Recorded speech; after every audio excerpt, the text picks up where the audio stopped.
Welcome back. If you've recently been downsized or fired, don't despair. Here's Phyllis Green, the author of Fired at 50, A Survivor's Guide to Prosperity, on how you can turn things around. Phyllis, it's such a pleasure to have you on our show. How are you? I'm very well today, Dave. All right, so this book is great. I know there's a huge buzz about it. We're going to talk all about it, but let's start with the title, Fired at 50, and explain to me why it's a bit of a metaphor. Well, yes, Fired at 50 is the title of my book, and it's a metaphor for life-altering experiences. We all have experiences that change our lives. It could be a new job, moving to a new city, even moving to a new country, having a baby, being married, getting fired, getting hired, getting fired again.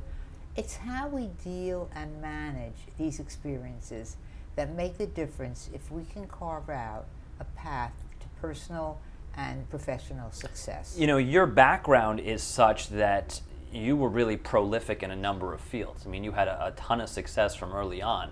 So when you were fired at 50, did you have any idea it was coming? What was that experience like for you? Well, it was tough. And I think the reoccurring theme through my book is that the day after you're fired, you're the same person you were the day before. You have the same talent, the same attributes, the same expertise, but you feel like a loner or a loser, especially when you've had a career that led to power and privilege.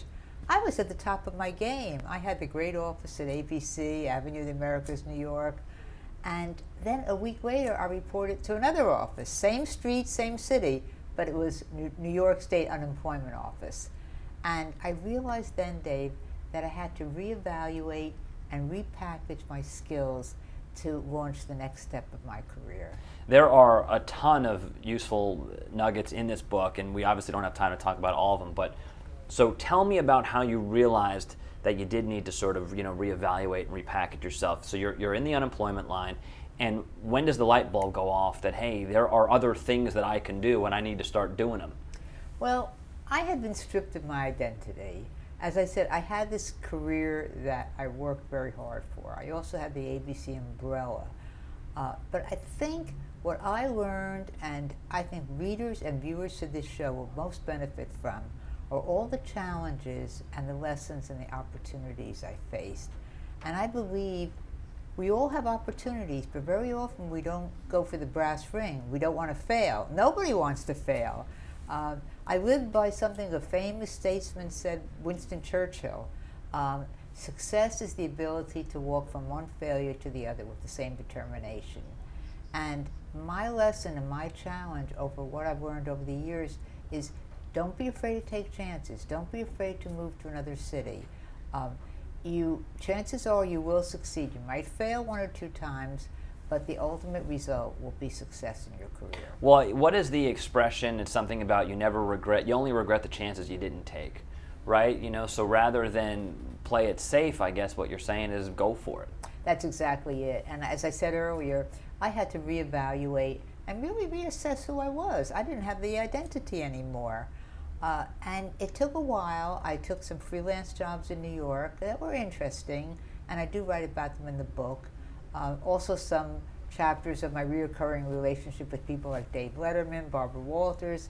So I was around successful people, but I realized that there was a life after ABC, and South Florida represented an opportunity to me to, again, start the marketing firm and then build it to where it would be an attractive acquisition to WPP, the world's largest advertising holding company in the world. Talk to me about branding yourself. That's something that's sort of a buzzword these days, right? You've got to become a brand. Where do you stand on all of that?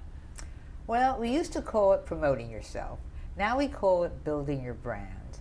And it's extremely important, and I'd say this to someone at any stage of their career.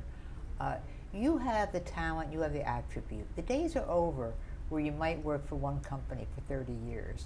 You have to continually repackage and resell yourself. So it's important to build your brand. Today we have social media outlets that are very important to establishing who you are regardless of where you work or what you're doing at the time. For people who are going through unemployment right now, you went through it, obviously, you chronicle it in this book.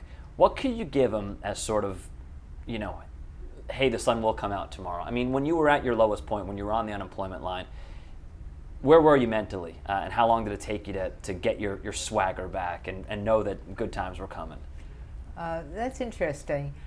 You do feel like a loner and a loser. I took, and I would give this advice to people, I took a series of freelance jobs. And of course, they helped supplement the unemployment checks, but also they helped rebuild my self-esteem. And I think that's very important, because walking into an office, being recognized, as I said, I wasn't at the network any longer, but it was a series of very interesting jobs. And this is the advice I'd give people. Take what's available. Don't wait for the golden grail. And don't be afraid to take 2 or 3 jobs, work very, very hard, continue to network, and hopefully the opportunity will come. It came from me, but it came from me by realizing that I had to take the road to entrepreneurship, that it wasn't going to be in corporate America anymore. I had to really look within myself and say, no, Phyllis, you have these abilities, you've worked for 20 years for the corporations, you can do it yourself. So I think that's a good lesson to learn. Do you like being your own boss? Do you like your boss? Well, I'm not exactly my own boss anymore. Right. I sold the company in Right. 1999. I'm still chairman of our Florida division for WPP. You're sort of your own boss. I sort of am, as long as we make the numbers and we stay within budget. Then I'm semi-autonomous. I feel I work for the people in our company. I will never ask them to do anything that I wouldn't do. So I am my own boss, but I'm a good employee. The book is called Fired at 50, and if people want to read it, it's fascinating. How can they find it? Where can they get it? You can find it on Amazon.com. You can find the hardcover edition, and you can also find the Kindle edition. It's sold both ways, and it's very easy. Just one click on Amazon.com. Also, the website is firedat50.com. It tells you a little bit more about the book and about me. It's so great to talk to you. You have so much sort of positive energy around you. It's great to be around. Thank you, and come back on the show again, okay? Thank you, Dave. I'll wait for an invitation. You got it. It's Open been a invitation. pleasure. Yeah, been a pleasure. Thank you, Phyllis, and that'll wrap it up for us on the show today. Hope you enjoyed it. If you have any questions or ideas for what we should cover, you can tweet us at WSFL. You can follow us on Facebook at SFLCW and Inside South Florida. And of course, as always, you can catch us every weekday morning from 6 a.m. to 8 a.m. right here for our morning show, Eye Opener. We'll see you soon. Have a great rest of the day, a great rest of the weekend. I'm Dave Azer. Take care.